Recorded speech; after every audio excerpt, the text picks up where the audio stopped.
नमस्कार, आपके साथ मैं हूं सुखवीर। आप देख रहे हैं आपका अपना चैनल भिवानी हलचल। और आज की खबरें इस प्रकार से। नवरात्रों की महाअष्टमी के अवसर पर छोटी काशी में विभिन्न स्थानों पर माता के भक्तों द्वारा कंजकों की पूजा अर्चना करके माता को हलवे व चने का भोग लगाया गया। इस अवसर पर माता के भक्तों ने बताया कि 8वें नवरात्रे पर माता महागौरी की पूजा अर्चना की जाती है। विद्वत जनों के अनुसार जो लोग पूरे नवरात्रे में नियम संयम के साथ देवी पूजा और व्रत उपासना करते हैं, उन्हें अंतिम यानी नवमी के दिन सिद्धि दात्री की कृपा मिलती है। देवी की कृपा से भक्तों की सभी इच्छाएं पूरी होती हैं। अष्टमी तिथि पर भी अनेक श्रद्धालुओं ने मां महागौरी की पूजा अर्चना कर कंजक पूजन किया और उनसे आशीर्वाद प्राप्त किया। ऐसा माना जाता है कि नवरात्रि में घर के अंदर और बाहर अच्छी तरह साफ सफाई अवश्य करें।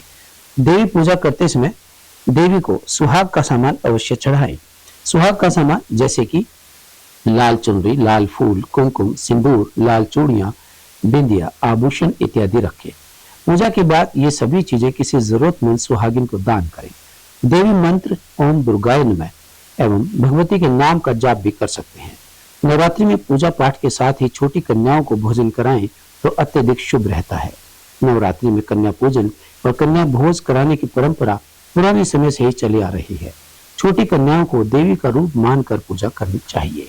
आज नवरात्रों का 8वां दिन है और महागौरी का दिन है। तो आज मैंने नवरात्रि कर रखे थे, कंजिका जमाई है और माता रानी सभी की मनोकामनाएं पूरी करे। भिवानी के उपायुक्त नरेश नरवाल ने जिले में विभिन्न केंद्रों पर जाकर एनटीए द्वारा आयोजित की जा रही सीईटी परीक्षा का मौके पर जाकर निरीक्षण किया। रविवार को सीईटी परीक्षा के दूसरे दिन उन्होंने स्थानीय आदर्श महिला महाविद्यालय में स्थापित परीक्षा केंद्रों पर जाकर व्यवस्थाओं का जायजा लिया और आवश्यक दिशा निर्देश भी जारी किए। उल्लेखनीय है कि सरकार द्वारा नेशनल टेस्टिंग एजेंसी के माध्यम से 21 और 22 अक्टूबर को सीईटी ग्रुप डी की परीक्षा आयोजित की गई। भिवानी में 49 केंद्रों पर 23,328 परीक्षार्थी परीक्षा दे रहे हैं।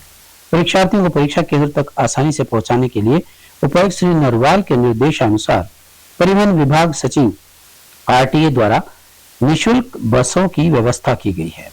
इसी प्रकार से परीक्षा के शांतिपूर्वक व निष्पक्ष ढंग से संपन्न करवाने के लिए श्री नरवाल द्वारा 12 ड्यूटी मजिस्ट्रेट नियुक्त किए गए। वहीं परीक्षार्थियों को निःशुल्क परिवहन बस सुविधा सुनिश्चित व बस स्टैंड पर कानून व शांति व्यवस्था बनाए रखने के लिए 5 ड्यूटी मजिस्ट्रेट भी नियुक्त किए गए। इसी प्रकार श्री नरवाल द्वारा सीईटी परीक्षा से संबंधित सभी अधिकारियों को जरूरी दिशा निर्देश दिए गए। इसी कड़ी में उन्होंने रविवार को स्थानीय आदर्श महिला महाविद्यालय में परीक्षा केंद्र का निरीक्षण किया। मुख्य द्वार पर पुलिस व्यवस्था में तैनात पुलिस अधिकारियों से परीक्षा केंद्र पर शांति एवं कानून व्यवस्था के बारे में बातचीत की। इसी प्रकार केंद्र परिसर में नियुक्त duty magistrate BDPO Bhiwani Somvir खाद्यान्न और परीक्षा अधीक्षक व अन्य स्टाफ सदस्यों से जरूरी जानकारी ली। उपायुक्त ने परीक्षा केंद्र में सीसीटीवी कैमरे व जैमर इत्यादि के बारे में पूछा, जो कि सही पाए गए। वहीं उपायुक्त ने परीक्षा केंद्र पर तैनात स्टाफ सदस्यों से कहा, यदि परीक्षा में किसी प्रकार से कोई बाधा पहुंचाने की आशंका हो तो तुरंत कंट्रोल रूम पर संपर्क करें। परीक्षा केंद्र के बाहर मीडिया कर्मियों से बातचीत करते हुए उन्होंने बताया कि जिला प्रशासन ने परीक्षार्थियों की सुविधा के लिए करीबन 300 बसेस का प्रबंध किया है। वहीं परीक्षा देने वाले बच्चे आराम से परीक्षा केंद्र पर पहुंचे हैं। परीक्षा केंद्रों पर विशेष रूप से ड्यूटी मजिस्ट्रेट भी नियुक्त किए गए हैं। हमारे अफसरों से बात की गई, उनको डिप्लॉय किया गया, फ्लाइंग स्क्वाड अफसर लगाए हैं हमने और इसके अलावा हमने ड्यूटी मजिस्ट्रेट लगाए हैं।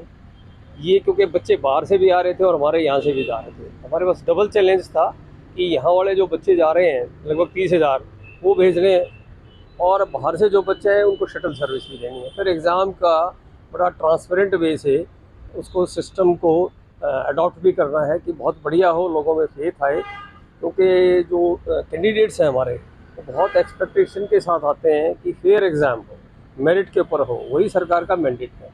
तो इसमें हमने लगभग 300 प्लस गाड़ियां हमने अरेंज की, जिसमें रोडवेज भी थी, हमारी सोसाइटी की बसें भी थी, उसके लिए भी बस स्टैंड पे भी ड्यूटी मजिस्ट्रेट लगाए। उसके साथ साथ हमने वहाँ हेल्प डेस्क भी किए। तो हमारी जो फीडबैक आई है, इवन जो कंट्रोल रूम मेरे कैंप ऑफिस में है, एसपी साहब के पास है, डीआर ऑफिस में, हमें कहीं से कोई कंप्लेंट नहीं आई कि हमें कोई प्रॉब्लम हो। एक बड़ी चुनौती थी में हमने हर रूम में जैमर है, सीसीटीवी है, बायोमेट्रिक है, कोई ये बड़े पुख्ता इंतजाम हमने चेक किए। हमने सिक्योरिटी चेक वो है एडवांस में, जैसे ही एजेंसीज आई और एजेंसी ने इंस्टॉल किए। हमने ज्वाइंट टीम बनाई पुलिस और सिविल अफसर्स की, उन्होंने सारे चेक किए कि भी अभी जैसे मैं भी सेंटर में आया, मैंने हर कमरे में जिस कमरे में मैं गया वो देखा जैमर काम कर रहा है। और जो सेटिस्फेक्शन लेवल हमने देखा, बच्चों से बात किया, हमारे पास रोहतक जज्जर के बच्चे आए हैं, तो वो जितने बच्चों से बात की वो भी सेटिस्फाइड है।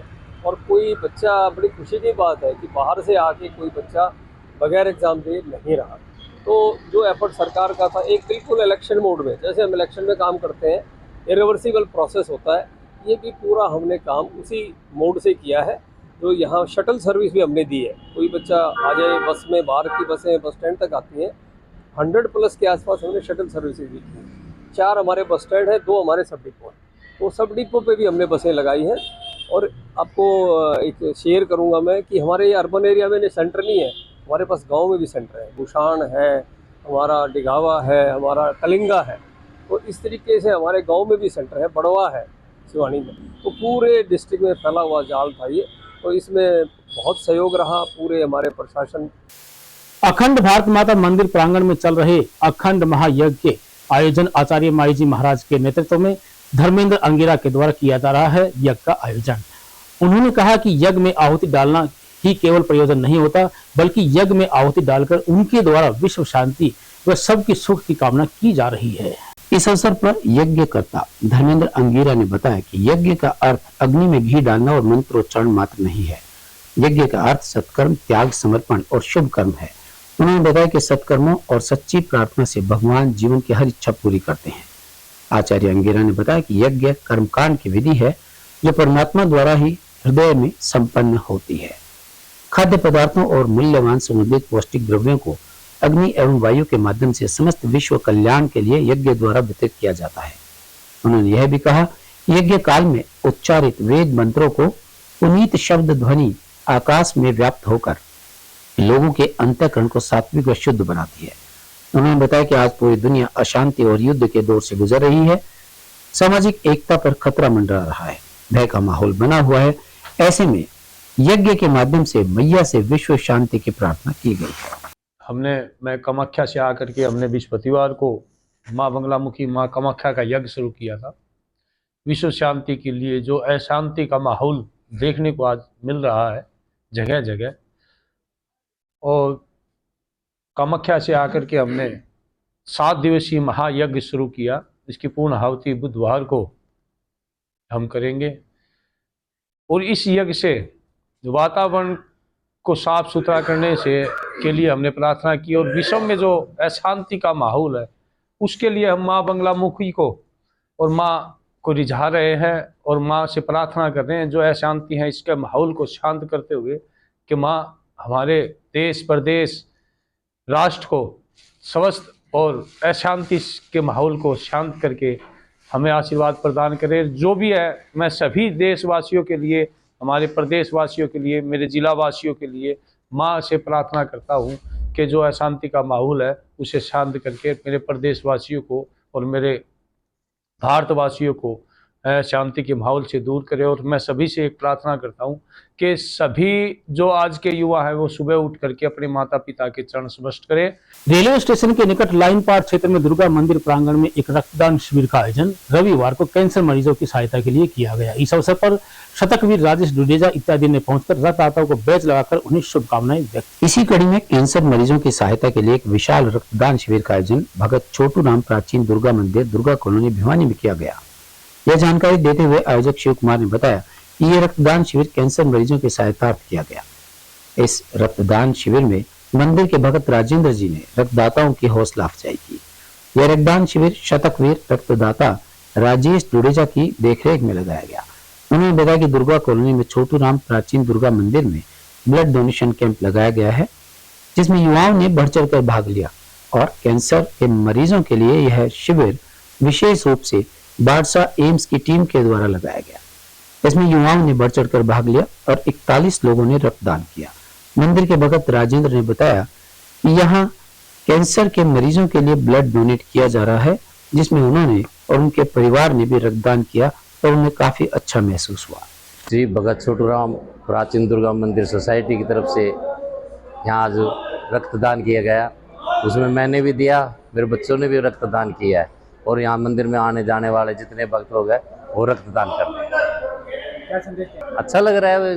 भगवान ने हमारे को जीवन दिया तो हमारा भी फर्ज बनता है उससे जो हम संसारी के लिए कुछ संसारी कार्य। छोटूराम भगत प्राचीन दुर्गा मंदिर में रक्तदान शिविर का आयोजन भगत राजेंद्र जी की अगुवाई में किया गया है। इसमें राजेंद्र भगत जी ने, उनके बेटे ने और अन्य भक्तजनों ने रक्तदान किया है।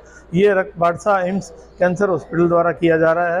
ये सभी कैंसर के मरीजों को ये रक्त एकत्रित करके दिया जाएगा और वो निःशुल्क रक्त दिया जाता है वहाँ पर। तो मेरी सभी रक्तदाताओं व शहरवासियों से प्रार्थना है कि इन आयोजनों पर आकर रक्तदान करें और पुण्य के भागी बने। आज मैंने पहली बार रक्तदान किया है। पहले भी कोशिश होती थी लेकिन डर लगता था कि पता नहीं क्या होगा, लेकिन बड़ा अच्छा लगा आज रक्तदान करने के बाद। और जो है मैं बाकी लोगों से भी अपील करता हूँ कि आप लोग भी रक्तदान बढ़ चढ़ कर भाग लें और बड़ा अच्छा लग रहा है आज मुझे। तो आप सब लोगों से उम्मीद है कि आप लोग भी रक्तदान में। आज की खबरों में बस इतना ही। अब मुझे दीजिए इजाजत। देखते रहिए आपका अपना चैनल भिवानी हलचल।